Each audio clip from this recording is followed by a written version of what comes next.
그런가 하면 주말에 이런 뉴스도 있었습니다. 윤석열 전 총장이 사퇴 후에 여권에서의 어떤 거물급 정치인을 만났다라는 뉴스가 보도된 바 있습니다. 그 사람이 누굴까? 정치계에서는 관심을 가져야 하는 분위기입니다. 그런데 의외의 인물이 나왔습니다. 윤 전 총장을 만난 거물 정치인은 김한길 전 대표다? 뭐 이런 관측이 나왔습니다.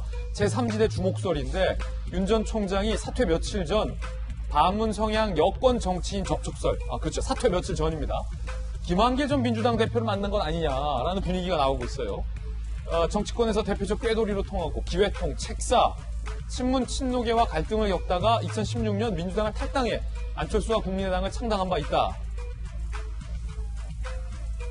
자, 그런데 1년 전 김한길 전 대표가 대통령감으로 윤석열은 어떤가? 정치권에 등장하면 폭발률이 상당할 것이다. 라고 주변에 얘기를 하고 다녔단 뉴스도 나와요. 당시에는 농담 반 진담 반으로 들렸는데 최근 이 말이 자꾸 생각난다. 여권 한 원로도 또 이렇게 얘기가 나오고 있으니 이게 딱 뉴스가 오늘 될 법한데 손정혜 변호사님, 이거 사실인지 아닌지는 아직 확인이 안 됐어요. 정말 김한길 전 대표를 만났는지.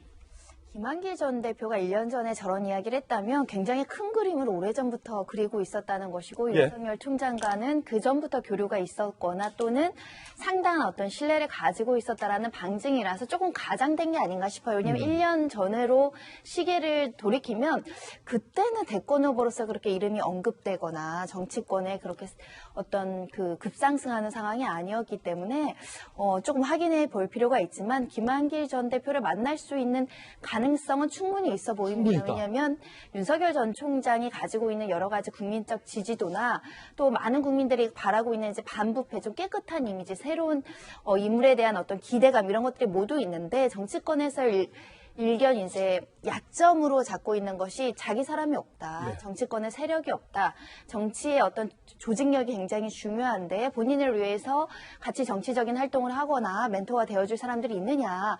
이런 공격들을 받고 있는 상황에서 그렇다고 한다면 여야를 막론하고 반문, 특히 이제 친문 세력과 대척점에 있었던 과거의 인물이든 현재의 인물이든 만나서 여러 가지 조언을 듣는 것은 반드시 필요하기 때문에 만날 수 있다라고 생각이 들고요.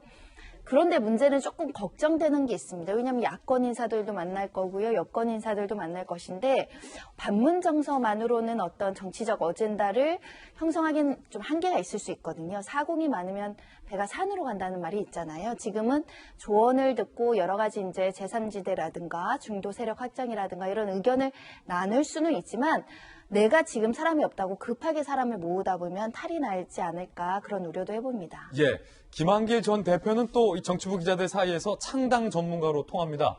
윤 실장님, 김한길 전 대표가 민주당 대표 시절에 이 당 밖에 있었던 안철수 대표와 창당을 했잖아요. 그렇죠. 합당 창당을 했죠. 합당 창당했죠. 그때 사실 깜짝 놀랐었거든요. 네. 아무도 생각지 못했었고. 그리고 이제 그 다음에 이제 탈당해서 국민의당 만들었지 않습니까? 근데 이게 사람들이 이제 약간 그 뒤에 스토리를 잠깐 잊고 있는데 그 지지난 총선이에요. 국민의당 돌풍 일으킬 때. 그리고 이제 민주당 대표는 김종인 대표였지 않습니까? 그 당시에 민주당과 국민의당 사이에서 야권 연대설이 있었어요. 거기서 이제 김한길 대표는 그쪽 생각이 강했었고 안철수 대표는 독자 노선 가야 되겠다라고 독자 노선 해서 결국 38석까지 얻었죠. 근데 그러니까 야권 연대 쪽에서 김종인 대표하고 김한길 대표 쪽은 교감이 있었는데 안 대표가 그걸 뿌리치고 독자 노선을 가면서 김한길 대표는 그 이후에 좀 건강도 안 좋아지면서 정치권에서 이제 사라졌어요.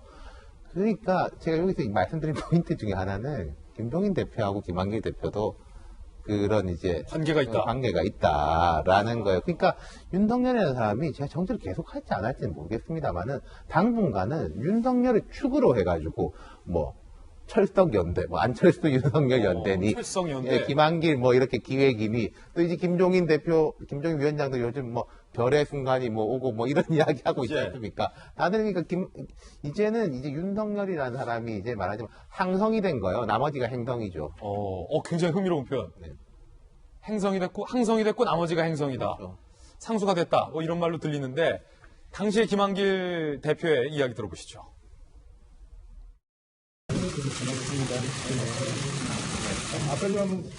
한 대표님께서 격차 해소 말씀하셨고 그 신당의 지향점이 민생 우선이고 격차 해소와 국민 생활의 균등한 향상을 위한다는 것에는 전혀 이견이 없었다 하는 말씀을 드립니다.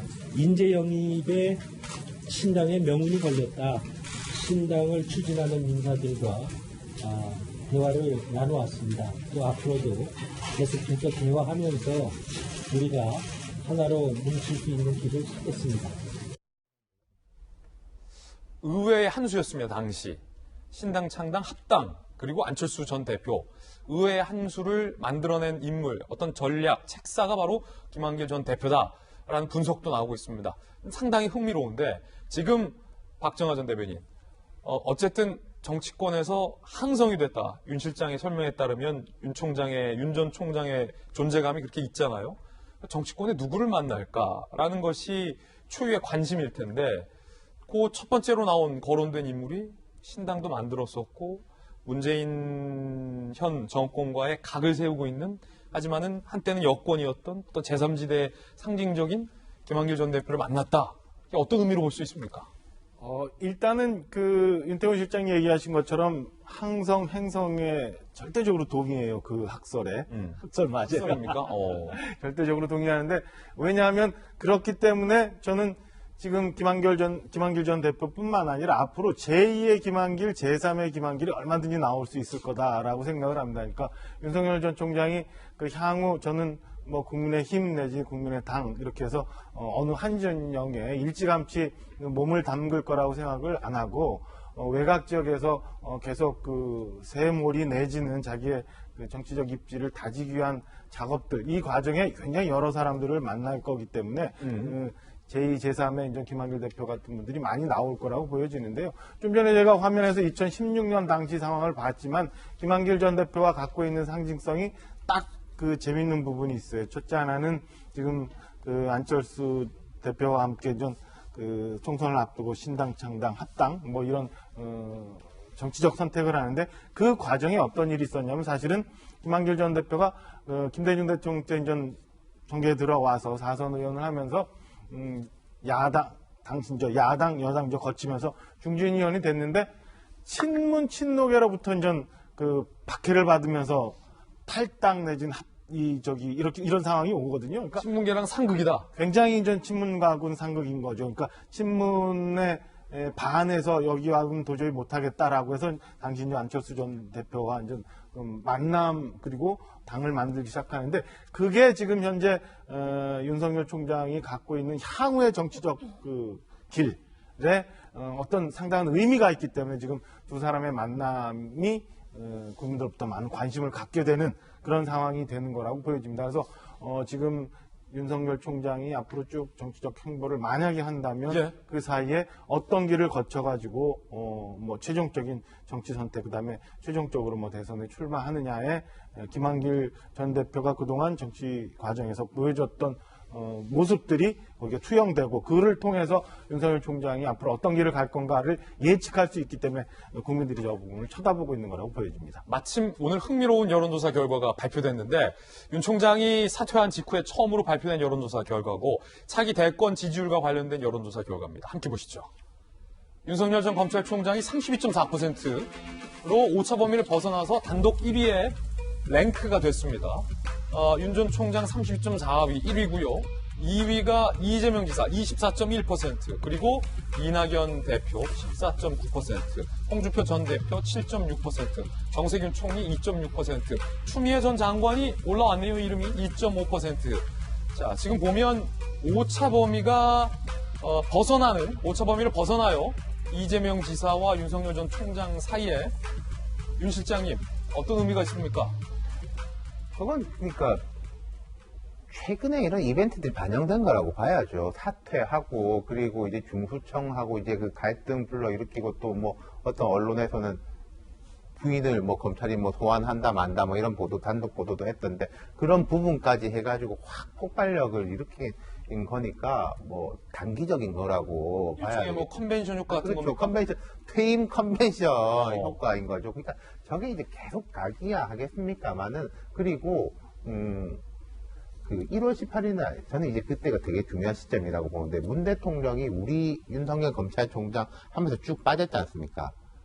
그러다가 이제 다시 올라간 거거든요. 예. 그러니까 이제 윤석열의 흐름을 보면은 이 반문의 흐름일 수밖에 없는 거예요. 그게 강해지면 올라가고 저는 앞으로도 윤 전 총장의 정치 행보에서 제일 중요한 변수는 여권이라고 생각해요. 그래요? 여권하고 이제 이런 뭐 LH공사 같은 이런 일들이 이제 자꾸 터지느냐 안 터지느냐에 달려 있는 거지. 저분이 아직까지 예를 들어서 무슨 뭐 기본소득을 나는 찬성한다 반대한다라든지 국정 운영에 대한 이런 거를 할 뭐 배경이라든지 그런 준비는 덜 돼 있는 것 같고 윤석열에게 맞는 것들이 자꾸 터져주느냐 안 터져주느냐 그거는 자기가 생산하는 게 아니지 않습니까? 지금도 보면은 뭐 중수청도 국회에서 만드는 것이고 LH공사 사건도 이 LH에서 터진 거지 윤석열이 주체적으로 뭘 한 건 아니잖아요.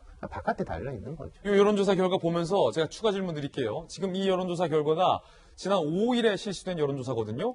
자, 오늘 이제 저희가 보도하고 있는 건 LH 투기 의혹과 관련돼서 윤 총장이 이거 만국의 범죄다라고 했던 메시지가 반영이 안 된 건데, 자, 이 메시지가 향후에 반영된다면 똑같은 여론조사에서 어떻게 될 거라고 보십니까? 근데 모르겠습니다. 저 정도면 정말 많이 나온 거거든요. 32.3은 정말 많이 아, 나왔고요. 그럼요. 다자구도에서 32.4. 그러니까 이게 두 명하고 가상 대결이 아니라 그냥 쭉 이제 10명 이렇게 해놓고 그 중에서 뽑는 거기 때문에 32.4면 정말 많이 나온 거래가지고 저기서 더 올라가려면은 뭔가 플러스 알파가 뭔가 있어야지 더 뭐 여기서 뭐 약간 이렇게는 있을 수 있겠지만은 글쎄요. 제 상상력으로는 여기서 무슨 40 이렇게 올라간다는 거는 상상이 되지 않네요. 다자 이렇게 쭉 있는데 32.3은 높은 거예요. 엄청나게 높은 거죠. 네. 그렇군요. 그런가 하면 추미애 전 법무부 장관은 오늘 김어준 씨의 방송에 출연을 해서 오늘이 아니군요.